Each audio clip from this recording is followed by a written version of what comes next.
Dive into the pulse of Bills football with Turf to Tape, where veteran sideline reporters Sal Capaccio and film room guru Erik Turner deliver a one-of-a-kind podcast experience, combining Sal's unparalleled access to players and coaches with Erik's razor-sharp film breakdowns. The show bridges the gap between casual fans and hardcore enthusiasts. This is Turf to Tape. This is Turf to Tape, presented by Thin Man Brewery. I'm your host, Erik Turner. As always, joined by my man, Sal Capaccio from WGR. Sal, happy bye week. And I know it's a time where you have, some time to yourself. So what were you doing during the bye week? What's going on in your life, buddy? Yeah, we try to typically the bye week. A lot of times it's later than this. So we try to get away a little bit if it's in November, the fam, maybe a little somewhere warmer. The weather has changing, but this week, it actually turned out Syracuse had homecoming against Pitt. Yeah. So we went to the Dome, watched Syracuse play, and unfortunately, a loss for my Orange. Steve Angeli, their quarterback from Notre Dame, who was off to an excellent start, tore his Achilles a few weeks ago in that upset win against Clemson. So they have a quarterback named Ricky Collins, who is a transfer from LSU, and he's just not it, Erik. He's just not it. And it's tough, and they can't really move the ball very much. And Pitt really shut him down, and defense was playing well. But it's right before halftime. It's only 10-3 Pitt. Syracuse gets the ball on their own end. They try a couple plays, but Collins can't get a first down. They punt it to Pitt, and Pitt runs it back for a touchdown with like 10 seconds left in the half. And that was like lights out right there, right? Yeah. So anyway, I tell you though, it was great to get my son, Max, who's 11. He's seen the campus a few times. I like taking him up there to the new house school, all the broadcasting stuff and all the new technology they're showing. Show him where dad went to school and show him, well, I bartended there. It's not a bar anymore. It's a boutique clothing shop. Do that. Marshall Street is great. And then the Dome is cool. And we had a really good time though. And of course have to go to Varsity Pizza and get a slice of pizza. That's awesome. It's a fun time. Like when you have a bye, I think it's a little early to have a bye. It kind of stinks when you're talking about it from the Bills perspective, in my opinion. I think it was good timing for that bye, but you realize like how much you are kind of putting aside to cover the team professionally or cover the team as a hobby, like we do. And so it is nice to step back a little bit and get away from the game a little bit, but we're ramping back up now, as are the Bills. And, before we move forward in the season and they do, we want to talk about some things that maybe they were discussing during the bye week about their tendencies and the self-scouting and all of that, but also things that lie ahead, players that are coming back. And so let's start with that. Let's talk about Max Hairston and his window being open, what that means, and where do you stand and where do you think he stands about playing in the near future? So the Bills have officially opened Max Hairston's window to practice. We know that because it was on the actual NFL official transaction wire yesterday. We have not heard from Sean McDermott yet. That will be on Wednesday, and he'll discuss it. So let me explain what that means for everybody. So the Bills now have 21 days, and Max Hairston has 21 days to practice with the team. He can practice just like any other player now. There's no restrictions on any of that. He doesn't count against the 53-man roster. So he'll continue to practice. Now, if the Bills feel, oh my God, he's ready, let's rock and roll, they could activate him before Sunday's game. He could play against Carolina, or they could wait another week or whatever it is, leading up to that 21 days. Once you get to 21 days. So let's do the math from really the day that he was activated would be October 21st. 20th was yesterday. I think there's a 1 day grace period. So let's just say the 20th though. Anyway, if you go 1, 2, 3 weeks out, 21 days, that's November 10th. All right. He'd have to be activated by Monday, November 10th. So let's just be honest. He's going to be activated by Miami, November 9th. I mean, that would work out that way. They could wait till the next day essentially, and then activate him, and he could play the following week. But to me, this means he'll be available latest November 9th against Miami. It could be the week before against Kansas City. It could be this week, but they have 21 days. Once they do that, they have to put him on the 53-man roster. If they don't do it in 21 days, he goes back to injured reserve for the rest of the year. I'm excited, obviously, to watch him play and have him come back. I think one thing we kind of briefly touched upon in last week's episode, and something that I've shared on social media over the last week, is how bad the Bills are struggling in cover 3. And if you look at some of these cover 3 numbers from this year versus last year, in 2024, when the Bills play cover 3, and you guys got to realize cover 3 is the primary coverage across the NFL. Every defense plays cover 3 at the highest rate there is. So this is basically the base coverage of the league. And of course, it's got some zone tendencies in there, but also has guys near the line of scrimmage to stop the run. So this is the coverage of the NFL. So last year, the Bills playing cover 3 were 8th in EPA per play on defense, 2nd in success rate, and 10th in opponent explosive percentage. This year, they're 29th in EPA per play when playing cover 3, 27th in defensive success percentage, and 31st in opponent explosive play percentage. And a lot of that is the run and pass. It's not just one or the other. And I say that when we're talking about Max Hairston, because going back to his film in college, this cover 3 was the coverage choice of his defense and his DC there. And he had a lot of plays on the ball when playing cover 3. A lot of his pass breakups and a lot of his cover 3 interceptions came when in this coverage. And so it excites me because when you watch the Bills play cover 3 specifically, a lot of the passes that are being completed at a high rate are typically underneath, but more specifically are in that flats area to both sides of the field.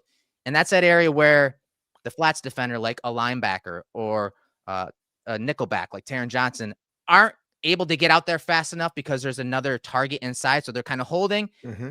The corners on the outside are playing so far off at times, defending deep, like you always talk about, defending that deep third, that they're not really able to trigger and come downhill and make plays on the ball. And that's something the Bills have struggled still through this bye week at making plays on the ball. So I want to see Hairston, again, ramp up and then maybe help the Bills, not just in cover 3, but overall making plays on the ball, being able to trigger and be at the catch point when those passes are thrown underneath.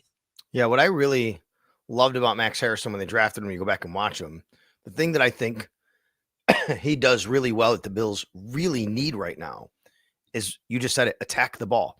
He to me represented almost more of a boomer bust type of player than what they've drafted recently, right? A lot of the players they've drafted recently, Erik, to me were, hey, this guy has a high floor. Sure. He's not going to be the superstar, but he's not going to hurt us. He's going to be really good for us. He's going to be good in our system. Hairston kind of was a departure for me, at least when I evaluated him, of that, which is, well, this guy might get beat once in a while. He also might make some plays for you that you desperately need. And if you can eliminate, as he gets older and as he gets into the NFL, if he can eliminate a couple of those risk plays that cost him, but still give you enough of those big plays, because you're not going to always eliminate every one of them and only give great plays. I understand that. But if he can do that, I think it'd be a big benefit, because the biggest thing the Bills have missed from their corners this year is being near the football, attacking the football. They have not, but we had that stat a couple of weeks ago. One pass breakup in the entire game. It wasn't even by a defensive back. It was A.J. Epinesa batting a ball against the New England Patriots. So that, to me, is where Hairston can really help. And understanding zone coverages, understanding zone scheme with the ability to play man, I'm excited to see him on the field whenever that happens here. That's it. You said it, man. Like, the ability to play zone schemes, but the physical ability to play man coverage. And one of the ways, as I talked about to start, one of the ways to slow down a run scheme or an offense that is running the ball well is to bring guys down to the line of scrimmage.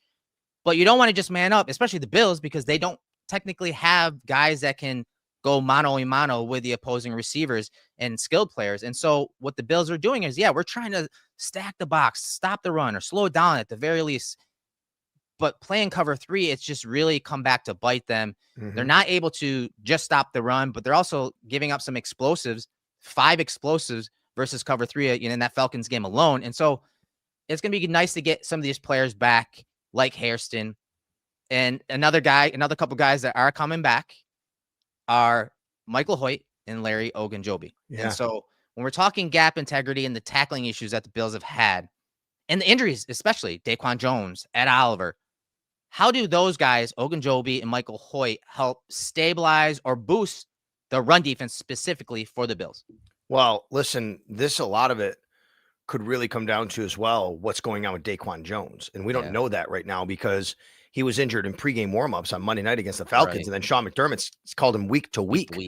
So is he going to be available this week against Carolina or next week against Kansas City?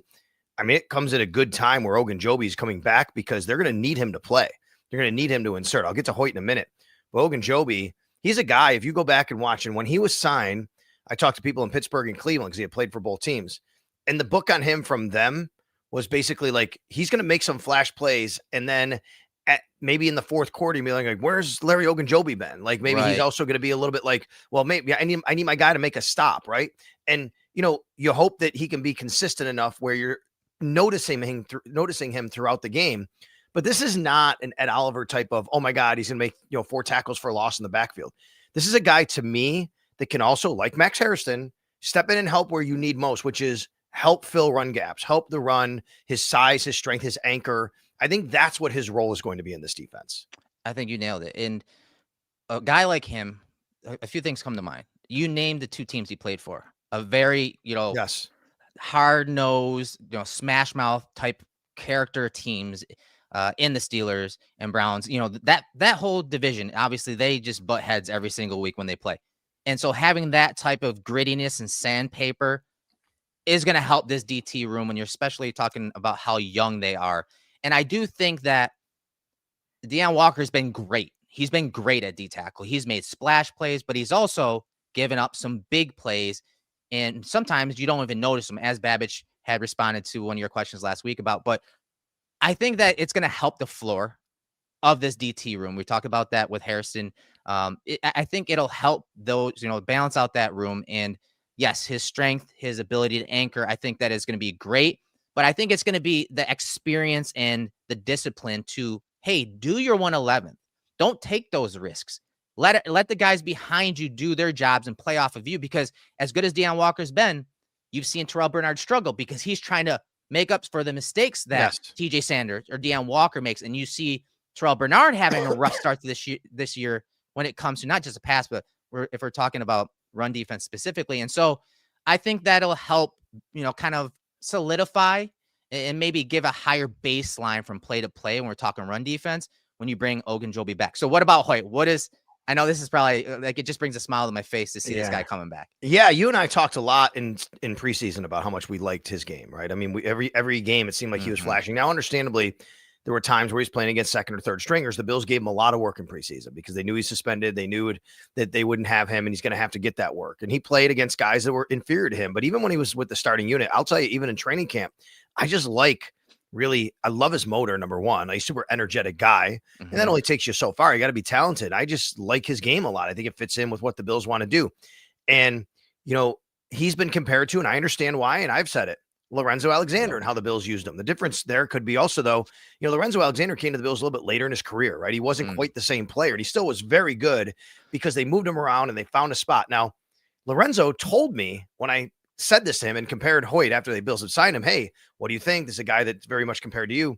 He said, my first year in Buffalo with Sean, they had to still figure out what to do with me. A role, yeah.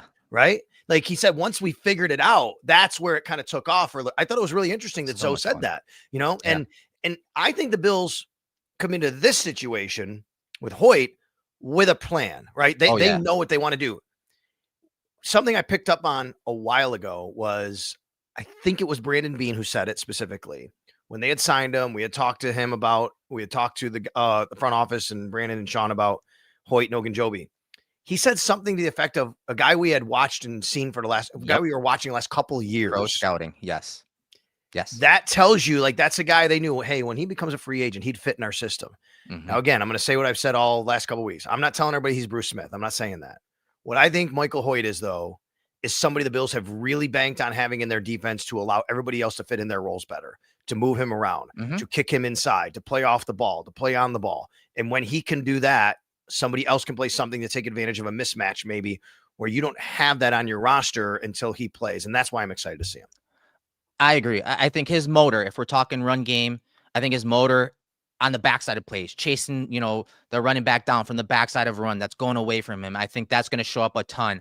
I think when teams are trying to run play action off of that and boot out, he's going to stay home and he's going to force the issue on the quarterback who's trying to bootleg and get outside the pocket and make a throw down the field.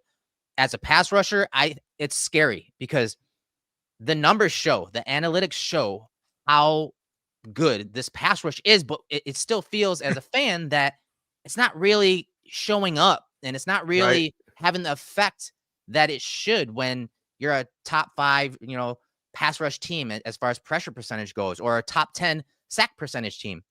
It's not really registering quite yet. And I think by adding a guy like Hoecht and what they have kind of shown us with the Javon Solomon stuff where he's in a 2-point stance and he's on the line of scrimmage as like a D tackle and then rushing and then dropping. And you're adding more pieces and more weapons for the defensive side of the ball, which the Bills need in some of these situations, in those high leverage situations. So I'm excited to see how they use him.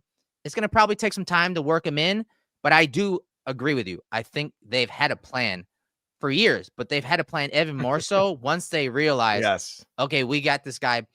Now we need to start cooking up some things for him. He's going to help the pass rush. He's going to help disguise who's dropping in the coverage, who's rushing the quarterback. He's going to be fun to watch going forward. So I'm excited to see those two guys, Ogunjobi and Hoecht, get back for the Bills, get on the field for the first time this year in the regular season. So I do think it'll fix their their personnel up front and augment what they've been doing well, as I said, getting pressure, but also mix up some things because he can drop in the coverage. yes. When I had him on in the film room, one of the things he talked about was how important going into those third down meetings and how important he was when it came to calling the plays, like the stunts and the games, but also going in the coverage, dropping out and being essentially a linebacker at times. That's what's so fun about his diversity. I love that you brought up like somehow the numbers don't kind of mesh with the eye test, right? A little bit, but the numbers are pretty real for the Bills as far as getting to the passer, even though you don't kind of realize it. Now, let me give you an example. Sacks per pass attempt. Okay, if you're at the Bills are over 9%, 9% of dropbacks, they get to the quarterback and sack them. That's a big number. And I'll put it in perspective in a second. But I just want to say, freaking Denver Broncos are at 15.3%. That's incredible. Wow. Right? I mean, they're leading the NFL 15%. No one is even close. And next is LA, the Rams at 10% of dropbacks. Then nobody else is above 10%. But here are the next teams: Minnesota 3, Detroit 4, Atlanta 5, Pittsburgh 6, and the Buffalo Bills at number 7. The Buffalo Bills are one of only 8 teams in the entire NFL. Cleveland is behind Buffalo. They're the next team. They're one of only 8 teams that actually are getting to the quarterback and putting him on the ground at 9% or higher of every drop back. Now, I think one of the issues is, and this goes back to something we talked about, is the rush is getting there, but I think it's getting a little too easy for quarterbacks to have an outlet because there aren't guys close enough on the quick routes, the quick game. The quick game has hurt the Bills. And if you go back to the AFC Championship game, that's what hurt the Bills. And in fact, after that game, I remember being in the locker room and some Bills defenders said, they came right out and just ran quick game against us, right? And they started moving the ball a little bit. I think the Bills have to be aware that teams are going to run quick game against them. That's exactly what the Falcons did to get at Drake London early on. That's why he was open right off. If you're going to get to the quarterback, you're going to bring pressure. Those quarterbacks are going to have hot reads. I don't think the pass rush is the issue. I think the pass rush meshing with the coverage is the issue. Yeah, that marriage, right? That's right. That ability to affect either or from the rush stance and the pass stance. And it's definitely something that Babbage has talked about this season so far. And I'm with you. I think the pictures of the coverages are too easy from pre to post snap for opposing quarterbacks right now. And again, I think maybe adding guys like Hoecht back and how you can disguise up front and who's dropping and disguising that, it's going to take half a click longer, hopefully, for that opposing quarterback to see, oh yeah, they're in zone coverage, but what zone and who's spinning where and what safety is dropping back. And so I think that could help muddy up some of those pictures when we're talking pre to post snap. And I'm glad you talked about, those type of things when it comes to pressure percentage. According to True Media, pressure percentage for the Bills, they're ranked second overall at 43.3%. They're getting pressure 43.3% of the time. Sack rate 8.3%, 7th overall. So 2nd and 7th overall in those. How much are they blitzing, Erik, overall? They're ranked 22nd at 25.3%. I mean, you think about isn't it a defensive coordinator's dream to get pressure with the front four? Yes. I mean, they're getting pressure with the front four, but they're still allowing teams to complete the ball underneath, and they're not allowing explosives. Hallmark of Sean McDermott's defense has been not allowing explosives. Guys still talk about it. You can't allow explosives. And I understand that.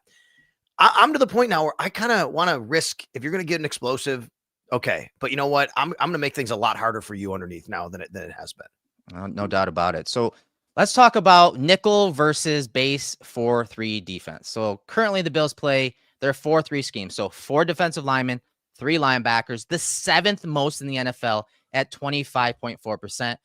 And considering what they've done in the past, that is far and away the most they've ever used. And so 7th overall, 3 linebackers on the field. That's not typical for the Bills. Typically, Taron Johnson's on the field. They're playing nickel. You can see how much of a difference their 4-3 base defense compared to prior years stacks up all the way back to 2020. And so my question for you is, we've had injuries to Ed Oliver. Taron Johnson's not on the field as often as he used to be. I know there's some struggles with him in coverage. I want to talk about that later. Milano's on and off the field. Those are guys that typically in the past have been on the field a lot, but also have played above the scheme at times, made those splash plays. And I feel like the Bills have missed some of that from a fan perspective, those splash plays, those critical plays in high leverage moments. So my question to you is, seeing some of these, base defense percentages, do you think that the Bills actually need to play Taron Johnson more and get him on the field more? Because if there's one thing Taron Johnson can do, it's trigger, make a tackle, blow up runs. I know, again, there's some talk about him struggling in coverage, and there's some truth to it. But I honestly think if you put Taron Johnson on the field over a third linebacker, I think he's going to be making more plays in the run and pass game more than a third linebacker would. It's a great point. It's a great question. It's always the ultimate conundrum with the Buffalo Bills. I've asked this question to Bobby Babich and Sean McDermott over the years. Actually, to Leslie Frazier when he was the defensive coordinator. And they'll all give you the same answer, which is it's a tough decision. It's a tough decision. You never want to take Taron Johnson off the field. He's great at what he does. But you have to counter what the offense is doing if they start going with, bigger sets. Look, Taron Johnson is pound for pound one of the toughest dudes in the league, right? He's going to stick his nose in there. He's going to make tackles. If a team runs out there though with 2 tight ends, a fullback, it's tough on him. It's very tough on him. Sure. You're going to need more size. You're going to need a linebacker. But it shows here that maybe the Bills have to go back to, even in those heavier sets, relying on the smaller Taron Johnson. Now, teams have beat him like that. I remember when Miami came to Buffalo a few years ago. Oh, yeah. And they had a great scheme. What they did was they shifted and moved over and got Taron to have to move into the box, the A and B gaps. Yes. 100%. And Taron now is suddenly like a will linebacker. And he was up against Armstead, like guys like that. Yeah. Right. I mean, that's a great scheme. Give Mike McDaniel credit. That's when the other coach has a great scheme. Sure. And the Bills could say now, you could say, well, why can't the Bills counter? Well, they can. Do you want Taron Johnson off the field? Do you want a third linebacker on? Because once they do that and they see it, now he's got to cover somebody, right? Yeah. That's the ultimate conundrum that you're in. The Chiefs in the divisional round where they won in Buffalo here a couple years ago, the game where the Bills missed a field goal at the end. You know what the Chiefs did? They ran 13 personnel. The Bills couldn't stop it. They just beat them up down the field because the Bills did not have enough size. And the Chiefs said, we're going to run 13 personnel. It is a really tough decision. I think the way that the game has gone, the fact that Milano's been injured a little bit here, Shaq Thompson's played really well. Don't want to take anything away from him. I still want to see Terrell Bernard a little more off the line of scrimmage. We talked about that. I think he's a little too close to how they're playing him sometimes on some of the schemes and what they want to do. I think maybe going back to a little more nickel than base, it can be an answer. And if you weave this into the first segment about Hoecht and how he can add some diversity, sometimes he's going to rush, sometimes he's going to drop underneath. You can say the same thing about Taron. Now, if you're dropping Hoecht and you can send Taron, he's a very good blitzer. He's going to speed up that quarterback. He's going to muddy up those reads. And so I will say this disclaimer from those stats is that you played a lot of teams that had heavy personnel groupings, and a lot of times matchup dictates personnel. Yes. But I will say, even with that said, those numbers are way higher than even the tight ends, multiple tight end sets, fullback sets that those opposing offenses use. This was a calculated plan by the Bills to have Taron off the field a little more to combat run games. And I get it, but I just think there's a time where Taron is going to make plays more times than not, especially if you're comparing it relative to a third linebacker on the Bills. And I will say, I think the Bills have done a good job. We talked about Deon Walker, some of the ups and downs with him. I think if you're talking about playmakers through the bye week for the Bills, Deon Walker has been one of those. I think the staff has done a good job of kind of putting him in positions to blow up some plays. And I think they know how to do that with Taron. I think it's time to kind of scale back some of those base defense sets, regardless of the different personnel groupings that you may see in the next month or so. And look, I understand he's had injury issues. I know. And fans clamor for, oh my God, they just got to move on from him. But the reality is the Bills are better when Matt Milano plays. They're just better. when he Yeah. plays, when he's on the field. He Yeah. he helps. He opens things up. I for know sure. that I know that you can't totally rely on him right now, and you want consistency with reliability. I totally get that, but they're a better team. I mean, look, it's not just because of Matt Milano, but in the first half against the New England Patriots, they didn't really do much offense. Second half, he didn't play. That's when he got hurt. Right. And that's when they had a lot more of their success actually and scored a lot more points. So I think getting Matt Milano back would help. We just don't know if he's going to be playing this week or when he's going to play, and you don't know how reliable it can be. As far as the injuries go, is it tomorrow that we kind of find Yeah. out, get an idea when the injuries or what the injuries are and Daquan and all that? Is that tomorrow? Yeah, so Sean will speak tomorrow, Sean McDermott, at about noon. He'll give us hey, here's who's going to participate today in practice. Here's what I have in these guys. He'll probably say again, Daquan Jones week to week. We'll see how it goes this week. He won't practice today, something like that, or he's going to be limited today. That would be great. If Daquan Jones is limited, that'd be great. And offensively, if Josh Palmer could be even limited, that would be a great sign, right? That's the guy that they're gonna need. I mean, we're watching Daquan Jones, Josh Palmer, Dalton Kincaid, Curtis Samuel, and then the two safeties who both got banged up during the game against the Falcons. Yeah, no doubt. So we'll be paying attention to that tomorrow. So let's go to the offensive side of the ball, and I want to talk about our tapped in segment presented by Thin Man Brewery, and it's something that Collinsworth brought up during the Atlanta Falcons game about tendencies. And when we're talking bye week, when you're talking self scouting, this is where teams start their tendencies, what they're doing when it comes to play calls and things like that. And the thing that he brought up was shotgun versus under center tendencies.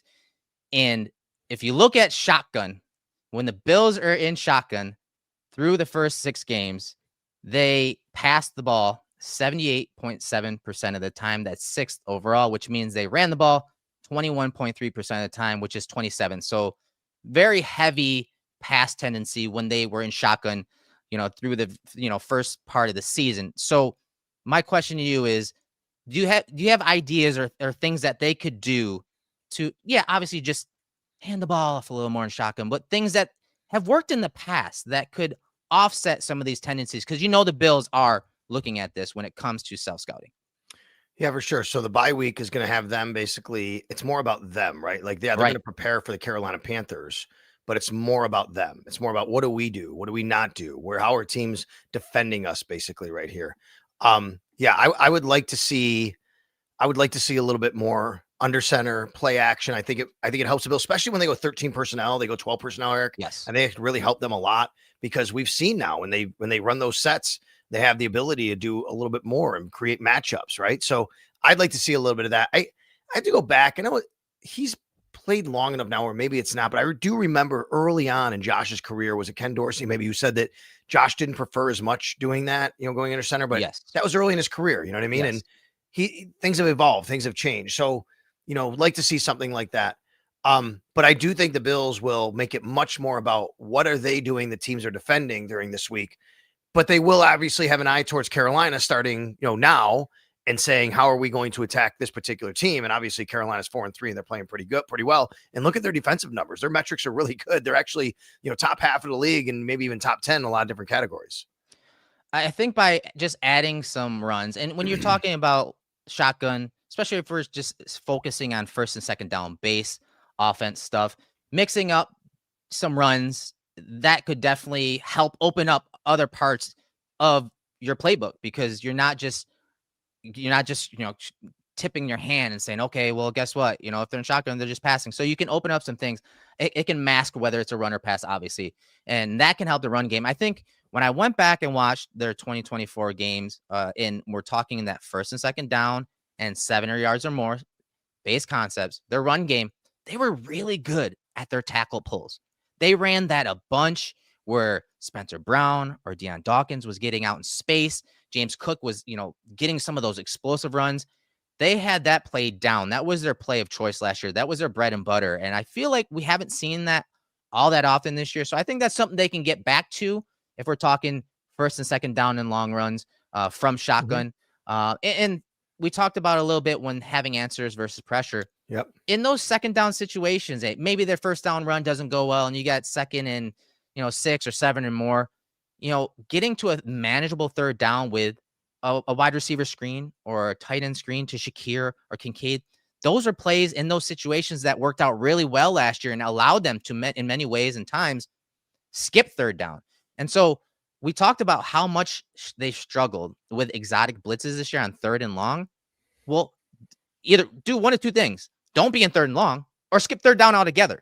And so I think by being better on early downs, Yes, you can do those things and you won't see those load fronts with those 5 guys on the line of scrimmage as often, running all those crazy games like Ulbrich did, if you're not in those third and long situations. So I think those are some things that they can work on to, get out of that. Because when I watched those first and second and long plays this year, I saw a lot of QB scrambles.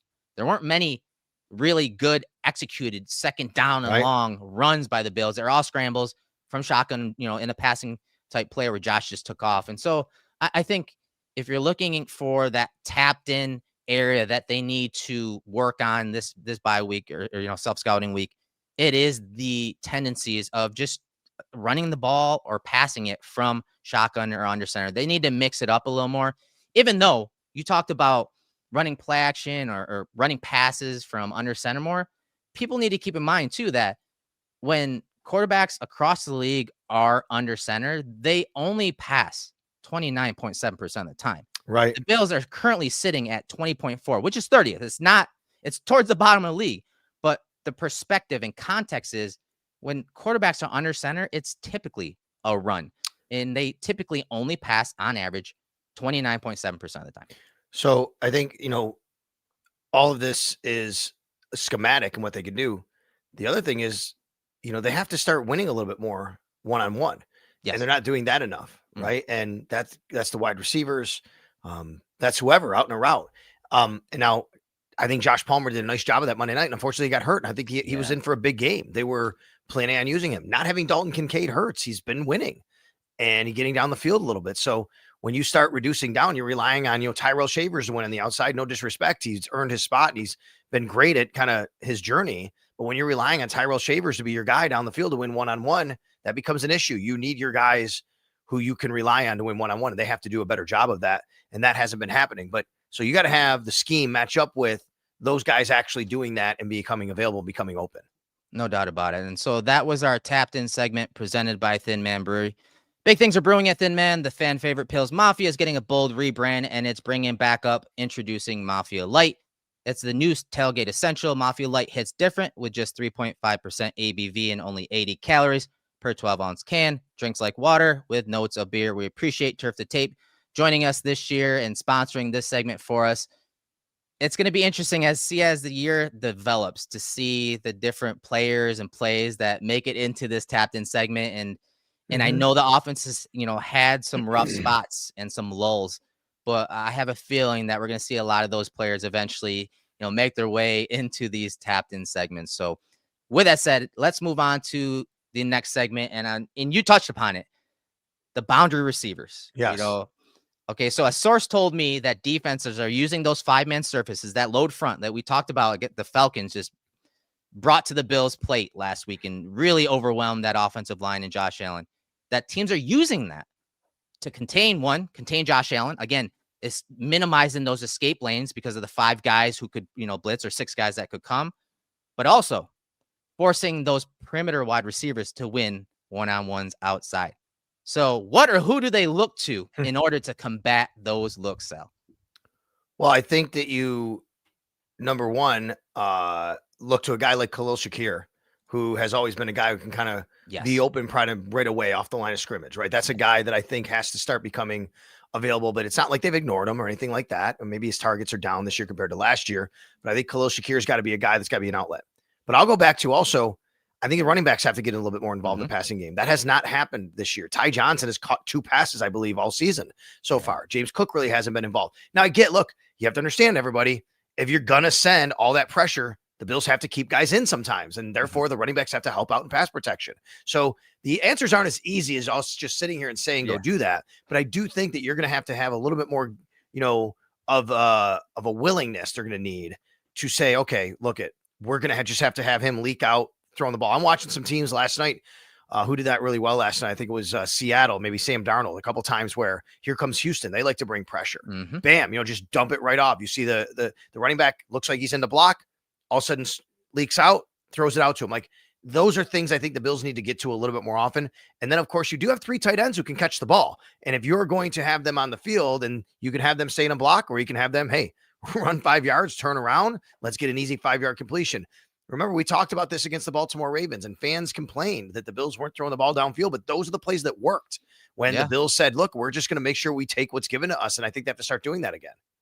Yeah, a few small things. Again, it's not just one thing. There's no one easy button answer for how Bills have to overcome those, blitzes, those exotic looks, those load fronts.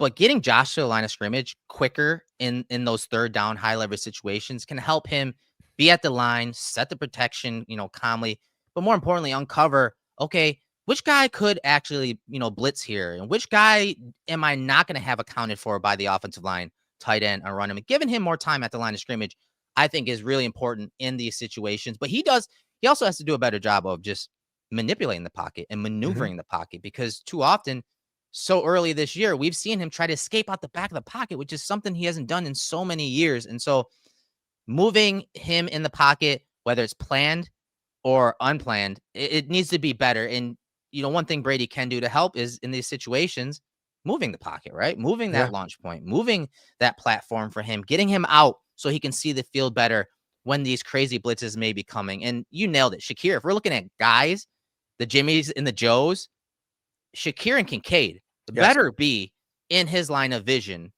one of his first or second reads on these type of plays, because when I went back and watched these situations, when he saw those 5-man fronts, those exotic looks and blitzes and pressures, Josh always found Shakir and he always found Kincaid. And like I said, sometimes it's screens, sometimes it's a shallow drag, and you saw Shakir separate versus the Jags last year and get an explosive off of it. And so getting it out of Josh's hands and into Shakir's hands, to Kincaid's hands, in various ways, and slants, quick outs, anything to minimize that damage that a sack or negative play could take, is really the biggest answer. It's one thing that Josh did better than anyone, almost historically, last year, was minimize those negative plays by just getting the ball out of my hands. Yeah. And to answer John's comment here, he said, I think Elijah Moore should be used more in the passing game. And I don't disagree that that's a guy with the skill set you'd love to see. I just have it in the back of my mind thinking about that play in Atlanta. Elijah Moore is on the field because the Bills are down a couple of receivers. Josh, it's the fourth quarter. Josh throws what he thinks Elijah Moore is gonna break off the route, and he would have been open if he does, but Elijah Moore keeps running. Like, if you're not on the same page, like, that's something that concerns me. Like, because if you're only getting a certain amount of reps because you're not on the field as much and all those kinds of things, I agree with you. Like, but all of those things have to come together throughout the week where you're repping with those guys and you're understanding what each guy is seeing in that situation. Yeah, and especially when you talk about that play specifically, and you said when teams are blitzing like that, like crazy, you got to keep guys in. They kept running back and tight end in on that play. They had only 3 guys in a route, and that guy, Elijah Moore, was throwing the ball and he didn't snap the route off. And again, maybe it's Josh, maybe it's Elijah, but either way, those guys need to be on the same page. And you may not get all the reps that you need, but when you are given that opportunity, you need to be on the same page with that quarterback. I mean, I think that is really what I'm sure Elijah Moore has learned so far. Like, if every route is live, and I need to be where my quarterback expects me. Yeah. And that's something that Ty Johnson did a lot of last year when they needed him, when he was on the field on third down. And again, I'll go back to if they can get him involved a little bit more. And I know they like him on third down. You know, a guy that's sitting on the practice squad injured, Gabe Davis, has always been very good at that with Buffalo Bills. And I don't know his situation. That's another guy, by the way. We had somebody earlier ask me about Terrell Lambert. Thank you. And I forgot to mention him. When Sean talked about injuries after the Falcons game, I think he put Bernard in the boat of day-to-day. So I wouldn't worry too much about it right now. So hopefully he'll be back. But you have Gabe Davis on the practice squad injured. And I'm not telling you Gabe Davis is the savior for this wide receiver core, but he's a great example of a guy that has fit into what the Bills want to do, because he does exactly that. He becomes available for Josh on a lot of those little scramble drills and moving the pocket for him. And, if there was several things that Gabe brought to the table, and one is down the field. He made big plays down the field. Like, the numbers back that up. He's maybe not be the fastest guy. He definitely is not the fastest guy, but no, he always was on the same page. I shouldn't say always, because that Kansas City game, that wasn't true. But I think the Philadelphia game where they weren't the on the Philly same page game, was the big one, that's right? the game But you're right. They're right. generally understanding of what they're They have an both seeing. explosive, yes, they have an explosive connection when it comes to throwing the ball down the field. Obviously, Gabe has the DNA that the Bills love when it comes to blocking, doing all the little things, even blocking on screens, wide receiver screens, stuff like that. He's good at that. But I do think there's something to be said about him. And they haven't opened up, from what we've heard, they haven't opened up his window yet. Correct. I was told that it was probably going to be either this week or next week. So with it being Tuesday right now, who knows? But I do think that he could play a role. And again, it's a role. It's not wide receiver 2. It's a role that the Bills honestly could really use, especially if you're talking like you started the segment playing outside of script, outside of structure, finding the eyes of the quarterback outside of the play and making big plays down the field in the scramble drill. I think Gabe has done that for Josh a lot over the years. So the last segment I want to talk about any type of roster moves or trade possibilities. I know it's something that fans love to talk about in the bye week. Knowing this regime, though, and what they prioritize, and maybe even some of their salary cap situation, if they were to make a move, what would that be for, and do you expect it? It would have to be either for wide receiver or corner, I think, right? I mean, a lot of people think safety. Look, here's the way I look at safety with the Buffalo Bills. I understand they've struggled. I think it takes a lot for the Bills to feel they can go and bring somebody from the outside the organization to come in and play that spot. The next safety for this team is going to be Jordan Poyer. I mean, if they're gonna make a change at safety, it's in house, I think, and it's Jordan Hancock. The two Jordans. I can't see them going outside the organization and bringing a safety in because I think they believe, for right or wrong, however it could turn out, the onboarding of knowing the system and understanding everything that goes into playing that position in this defense and being on the same page. Which is why, by the way, Cole Bishop didn't play a lot last year once he came back, right? And we know that. So I don't think it's safety. I think it would be corner, depending on what they think about Max Hairston, depending on Dorian Strong's situation, another guy we don't know yet because he's seeing the next specialist. I don't know where all that stands. But of course, wide receiver. And if they feel the Bills have to really look, if they go back and do everything we did here, and they're going to do all that right in themselves and say, do we really have somebody on the outside who can win? They may have to look at that. A guy that I think that is out there that the Bills would be a great fit for if he's available would be Rashid Shaheed.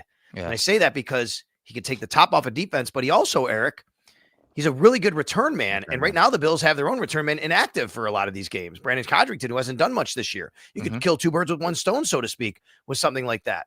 I don't know how much something like that would cost you. And it's whether it's him or not, it's someone like that I think could help this team. I watched Shaheed, Jerry Jeudy, Calvin Ridley, and Chris Olave, just because those are like the common names I brought up. I watched their film this year, and I think it's the two Saints guys that I like the most. Shaheed, if you're talking about beating man coverage, if you're talking about getting plays down the field, explosive plays, and just putting the ball in his hand in any situation to manufacture plays and big plays, he's got that physical ability, that speed element that would be nice in the Bills offense. But if we're talking a high floor guy that you're going to be giving up a really solid draft pick up for, but you would have him for several years. Chris Olave, he is a very good player. I think he has a little bit of everything that the Bills offense could use. And you can use him as a Z off the line of scrimmage, move him around, but you could also use him as an X. He's got that speed. His floor is so high. If you look at the analytics with him, and especially versus Shaheed, he has the higher analytics and higher floor. And I just think he'd be a great fit. I don't know if the Bills want to give up that type of draft pick or pay that kind of money to a receiver, but the reason I didn't bring him up is because of that. Like, I agree with you. What if you said you could have one of the two? I'd rather have Olave. I just think I'm wondering what the cost would be, right? Absolutely. A guy under term who's that good. He does have a concussion bit of history that I think you have to look into as well for somebody. Can I give you a dream scenario trade for me? But I don't. Now he got hurt last week. Jeffrey Simmons. I know. Yeah. And honestly, I started watching his film, and then it came out that the team said that they're not going to trade him. And so I was like, all right. But that would be amazing. But I think it also would be a nice, there would have to be some finesse to make that trade happen and to make the salary cap fit. But I'm with you. I think if you're talking the safety position, I do agree. I think it's more in-house. And which makes me wonder, okay, so Bishop's pretty much the starter, right? Do you think he's the starter? Like, if they're going to swap a guy out, would it be Rapp or Bishop in your mind? It's hard. At this point, it'd probably be Rap, but man, I don't know. Because if it's Rap, if Rap gets swapped out because they're trying to develop Cole Bishop, then yeah, I would think they would lean towards a veteran in Jordan Poyer versus a Jordan Hancock, right? I think that matters. Gotcha. And so, because Poyer, I think even when he was in those snaps against the Falcons, he brought a level of physicality that they've missed since he left. Honestly, like he came down, he laid into Drake London. You saw receivers like watch him as he was coming down from those post safety looks and too high safety structures. So it'd just be interesting because I think they're gonna let Bishop struggle, and he's gonna miss some tackles and stuff like that. But I think if they were to pull one of the safeties, I think it would be Rap. But who knows? We'll see as we go forward. Can I give a roster scenario here? Yeah, let's hear it. So this is me thinking out loud because I'm obsessed with this kind of stuff. Okay. The Bills actually have 52 men on the roster right now. They have room for one more.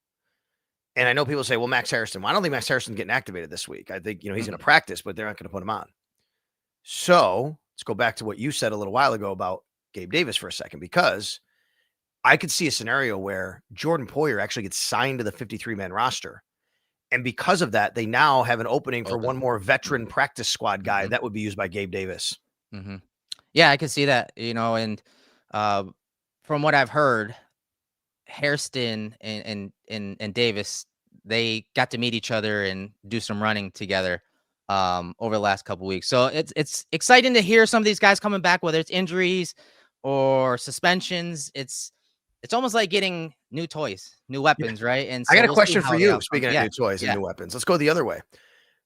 Do you think it hurts or helps the Bills to face Andy Dalton this week instead of Bryce Young? It hurts them. It hurts them. It hurts them. Yes. It hurts them. I'd rather the Bills face Bryce Young, to be honest with you. I think they can do a lot more against him. Yes, Andy Dalton has seen this defense, and he's played pretty well against this defense and even the different iterations over the years. That's a great question, and I immediately thought that when Bryce Young went out of that game. I'm like, oh, come on. That's just our luck. But maybe it's Andy Dalton handing it off 35 times that is really going to be the issue, not necessarily him passing through the air. Well, let's hope the Bills have that buttoned up, because Rico Dowdle's a really good player, and they're facing him, and he's going to see the ball a lot this week. Yeah. Their run game with Hubbard and him are really good. So with that said, what you got going on this week? Let us know what the schedule looks like and what you're going to be covering. Yeah, so the Bills will actually be back on the practice field tomorrow, which is Wednesday. Sean McDermott will speak to the media just before noon, practice at 12:30. It'll be our first look at Max Hairston back on the field since July 29th, I think it was, 26th, somewhere around there. And let us know if he's wearing the brace or not. I'm keeping an eye on that, the brace, because a corner can't play with a brace on. I'm sorry. And I wonder if he even just to start practice, I wonder if he'll be like that, just to kind of make sure everything's stable, everything he's doing. But you can follow me at Sal Sports. I'll have video of that. It's our first chance to see Michael Hoecht and Larry Ogunjobi. They will be on the practice field as well. So a lot of changes, a lot of things happening. Practice Wednesday, practice Thursday. We'll get injury report from Sean McDermott, practice reports, injury reports leading up to the game on Sunday. And of course, I'll be all over at WGR550.com and on WGR on the radio. Awesome. Good to hear, Sal. We appreciate everyone joining us live. If you didn't catch the whole show, this will be posted on all podcast I like platforms. Patio. You actually came up with a new trademark word. It? Trademark that. Yeah. But yes, we appreciate everyone joining us. This has been Turf to Tape. I'm Erik Turner. That's Sal Capaccio. We'll see you next week.